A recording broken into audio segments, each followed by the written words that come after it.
Park তার প্রতিবেশী হিসেবে এর আগে কখনোই সোয়ুনকে দেখেনি। সে যখনই বিষয়টা নিয়ে আরো কৌতূহলী হয়ে ওঠে, তখনই সেখানে নাবুক চলে আসে।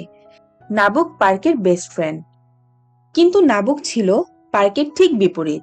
নাবুক যেখানে খুব আত্মবিশ্বাসী এবং চঞ্চল, পার্ক সেখানে খুবই লাজুক এবং ইন্ট্রোভার্ট।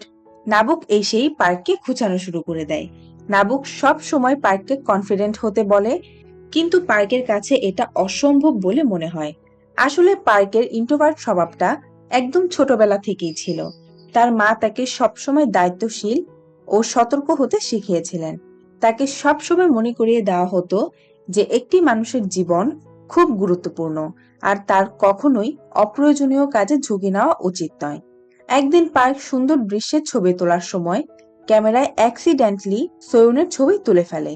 সোয়ন তখন নিজে থেকেই পার্কের সাথে কথা বলে। পার্ক যেখানে লাজুক, সোয়ন সেখানে চঞ্চল।